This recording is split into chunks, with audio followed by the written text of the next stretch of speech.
Walgreens is really excited to know that there's someone who can speak to you guys, to everyone, about the link between hair and health.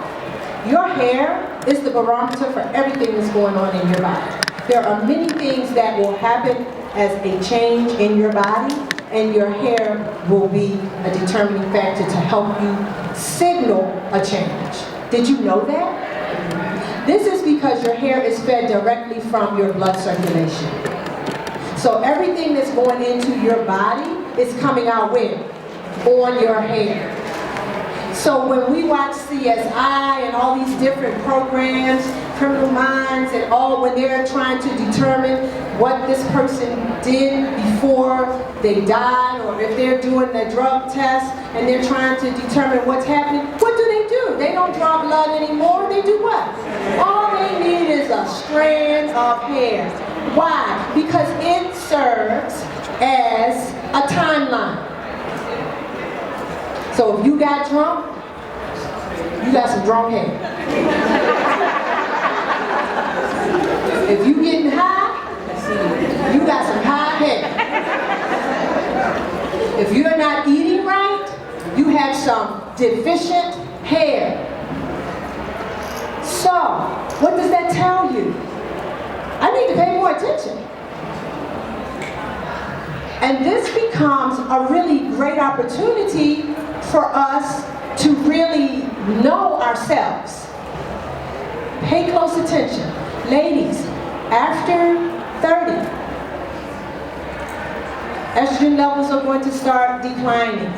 Every 10 years, your body is going to change, and thereby your what? Hair is going to change. So the hair you had in your 20s, I know what she said.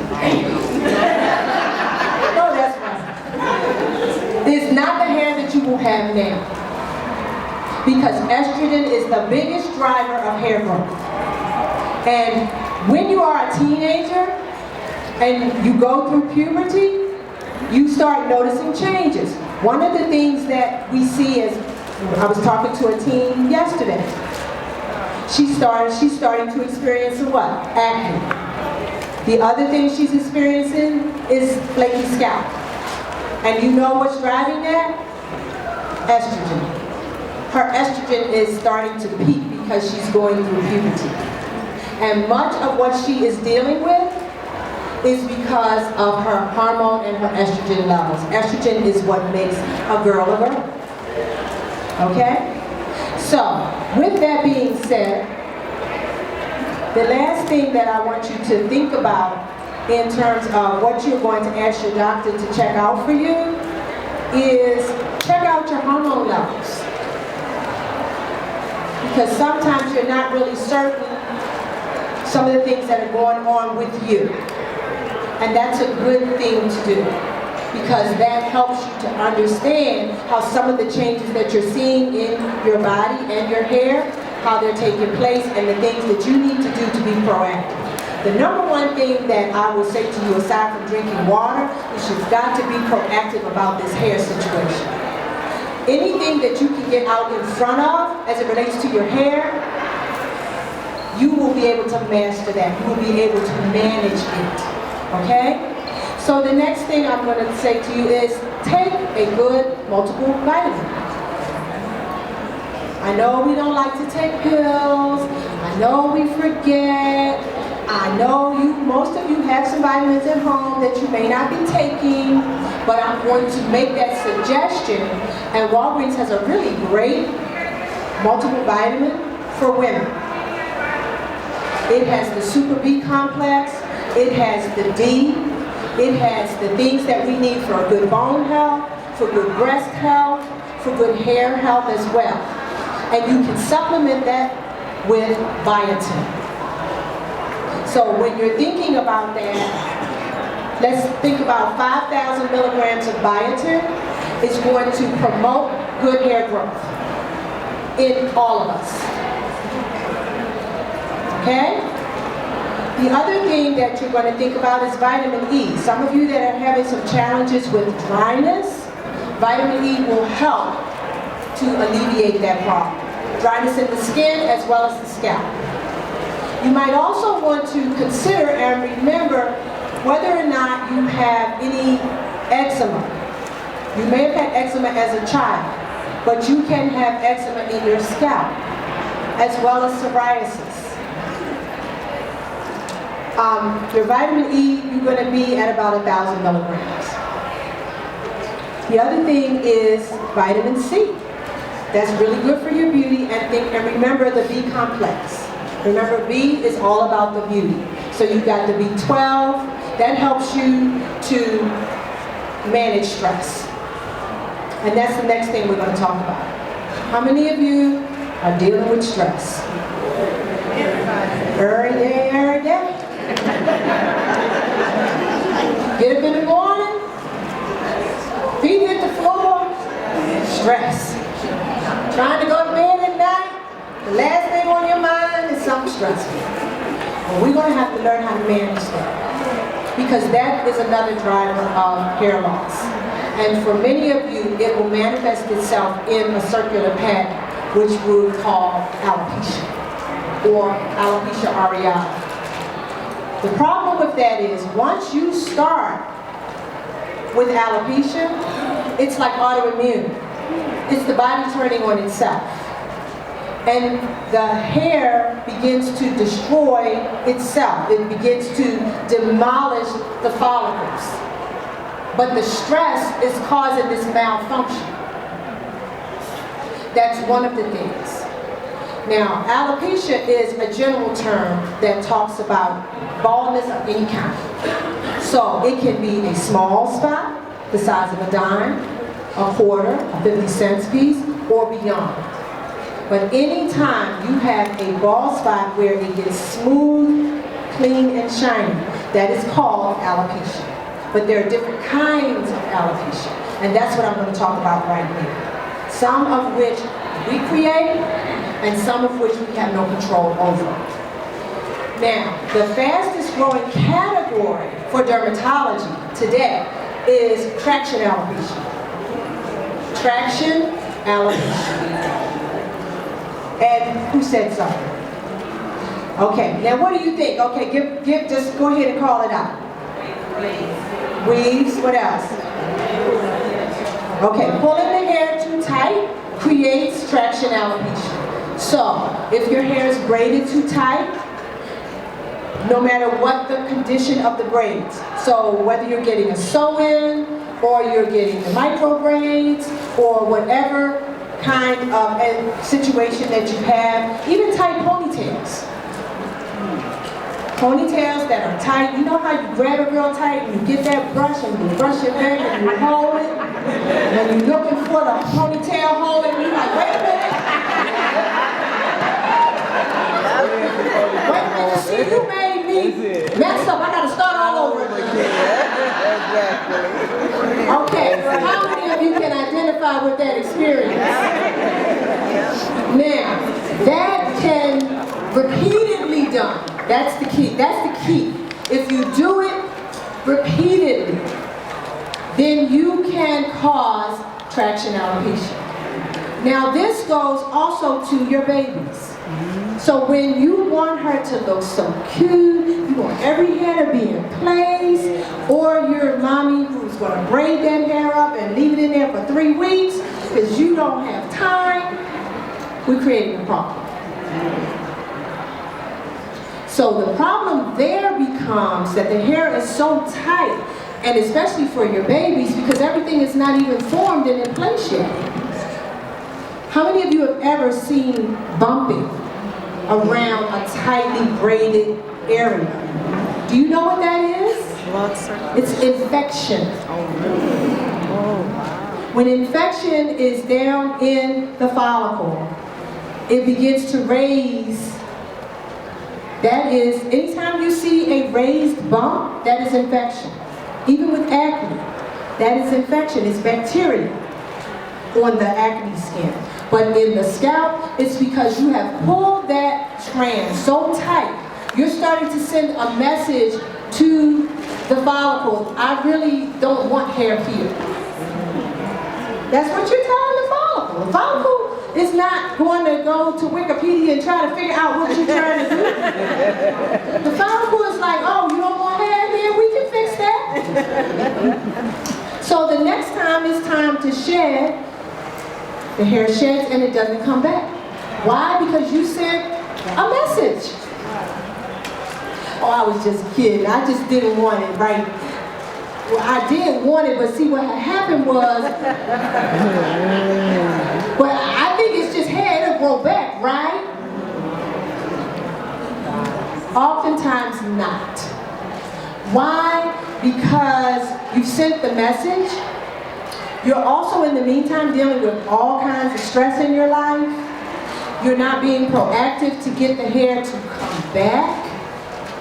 And sometimes, because the hairline is the most fragile area, anybody here who has had their edges have a situation, you know that is the most difficult area of the hair to regrow in a healthy way.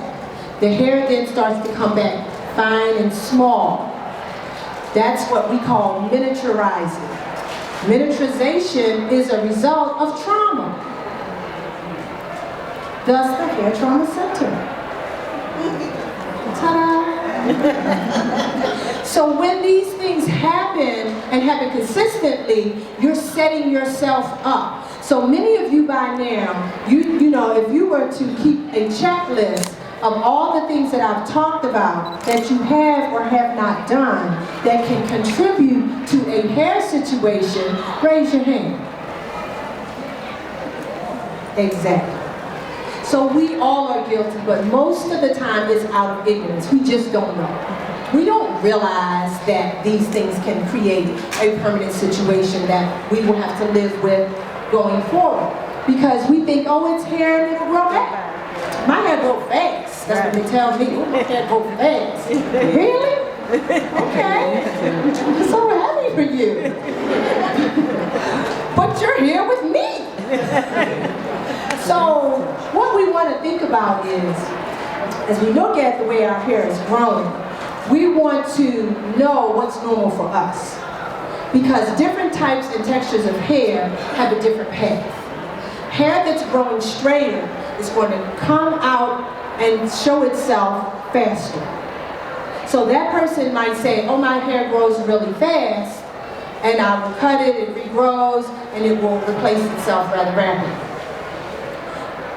That person who has a very, very tight curl pattern may find that their hair appears to grow much slower.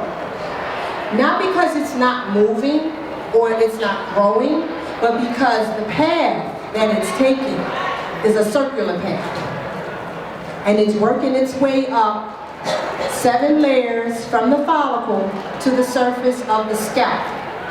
Yes, it's moving, but the strand that's taking the direct route comes straight up.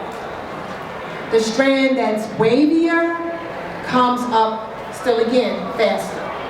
The strand that is very tight and has maybe a corkscrew pattern, it's moving around and around and around and around and around. Then when it finally comes to the surface,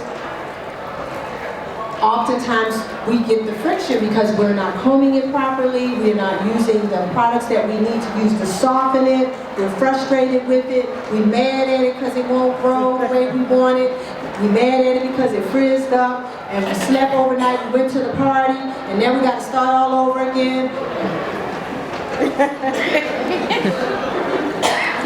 You don't know how many people tell me, I hate my hair. And I say to them, it can hear you. Wow. Wow. If you love your hair, it might act better. Wow. Because anything that you love responds in kind. So I want everybody to say right now, I love my hair. I love my hair. I love my hair so much. I'm going to treat it so good. I'm going to treat it so good. I'm going to drink plenty of water. I'm going to drink plenty of water. And I'm going to take great care of my hair from this day forward. And I'm going to take great care of my hair from this day forward. All right, I got you on tape. We have a contract now, and I want you to follow through. I'll do my part if you do your part. Is that a bet? Yes. Okay. So the next thing I want you to think about is cutting back on the sugar and refined foods. Well, glory.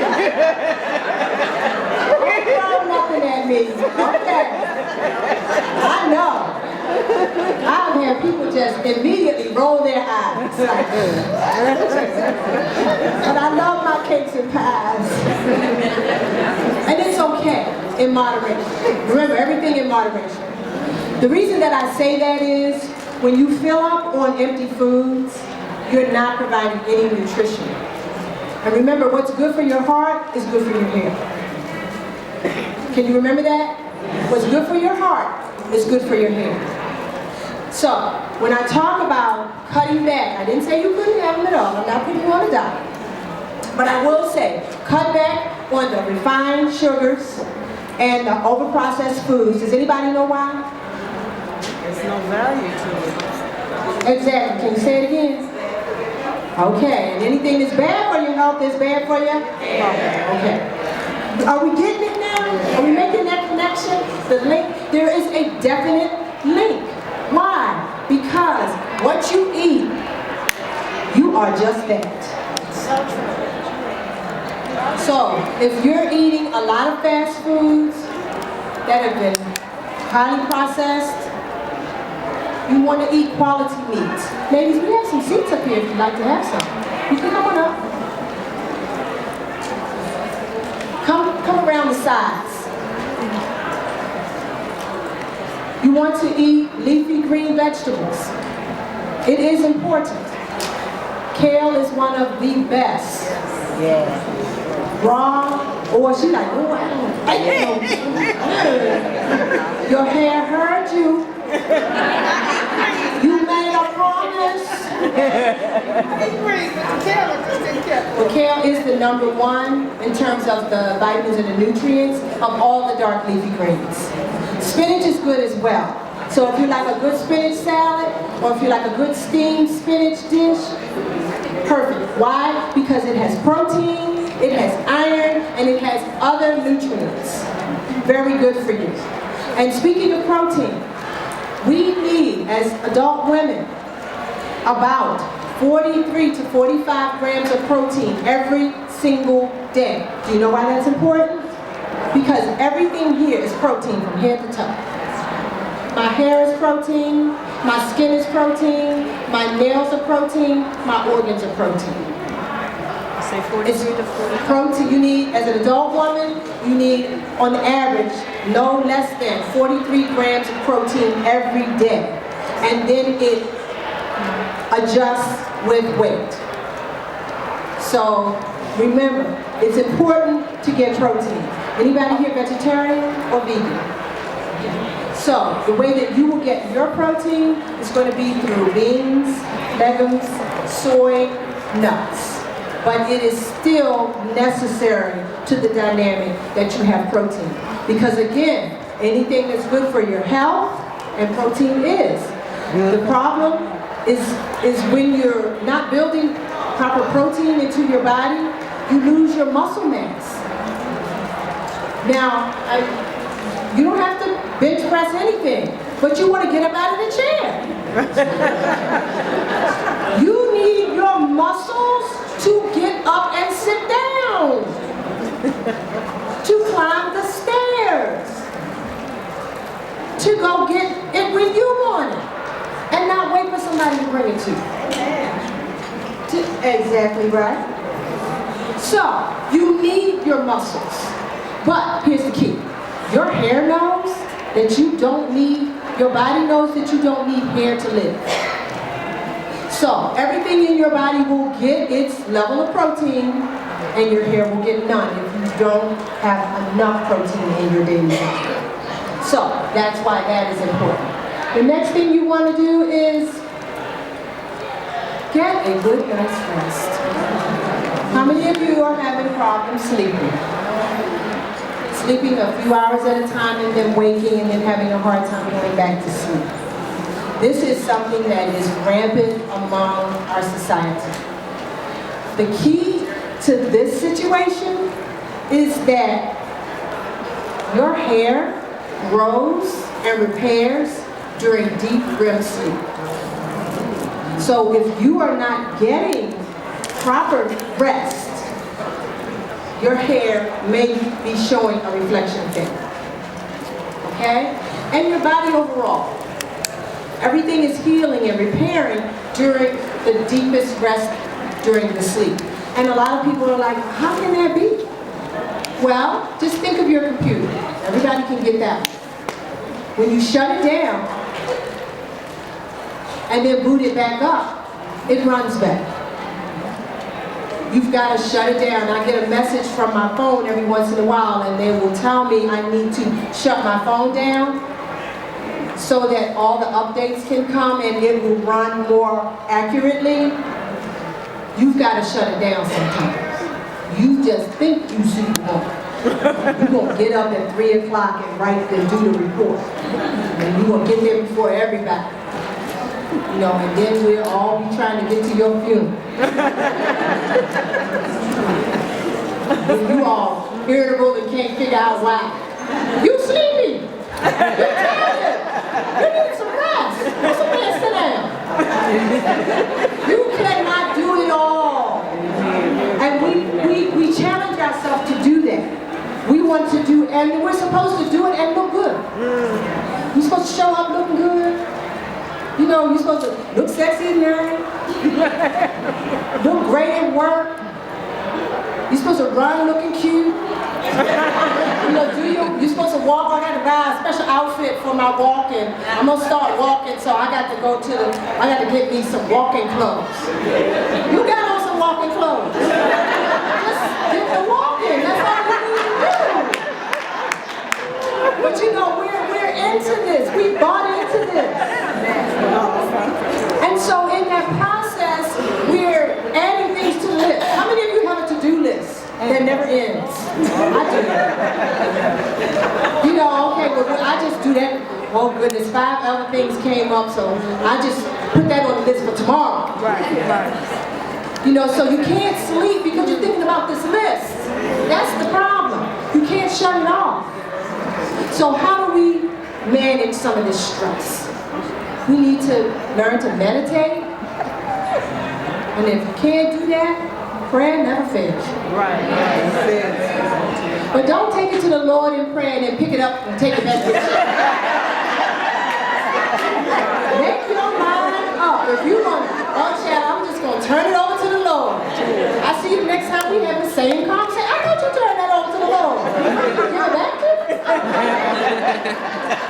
The problem is you never left it there.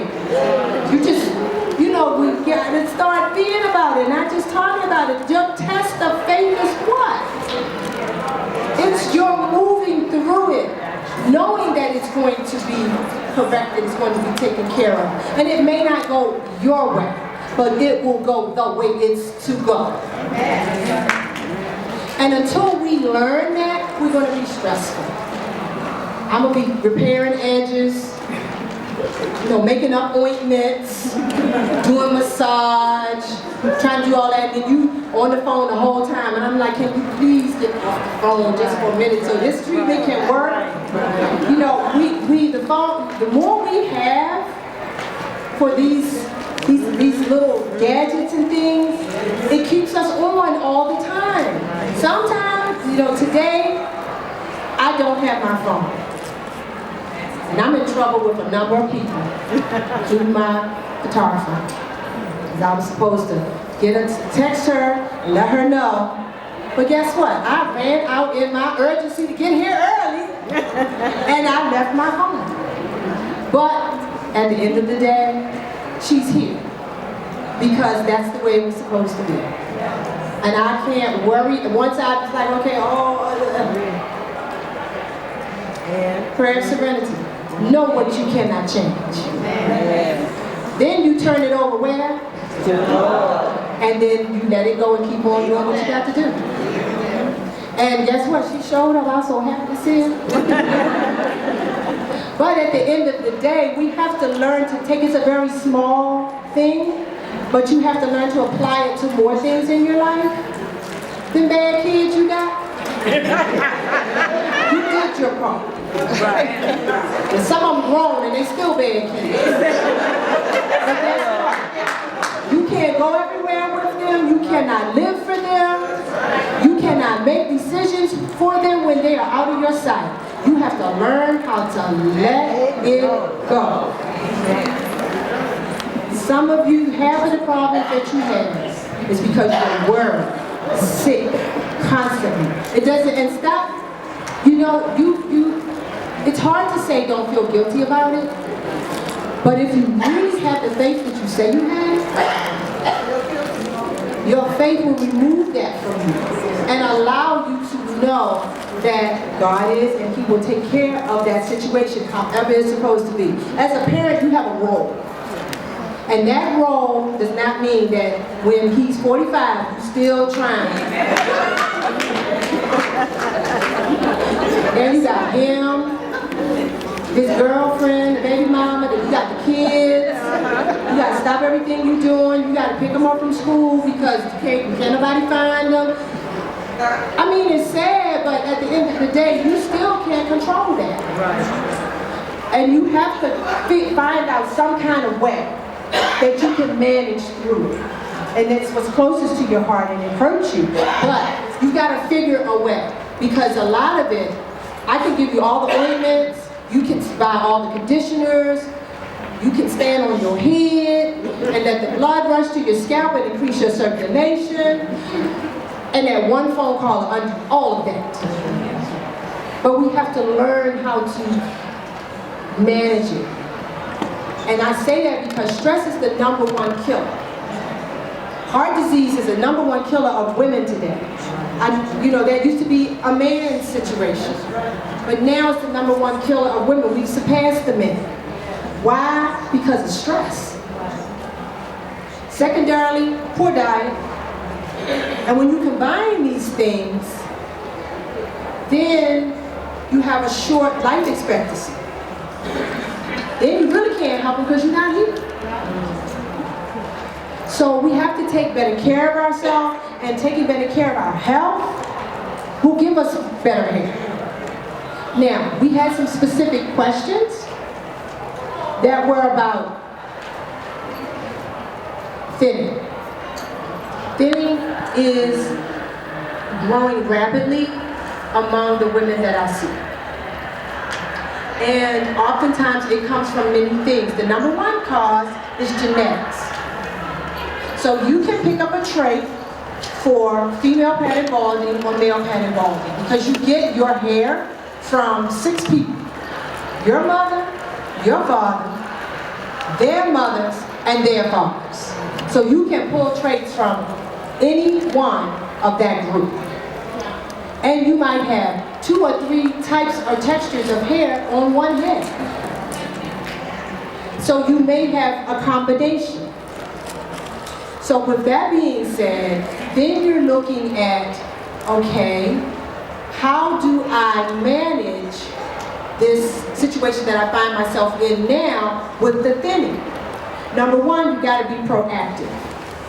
What will typically happen is about the time, there's 2 different things that can bring that onset on actually earlier. Typically you won't see that until you are into your 50s.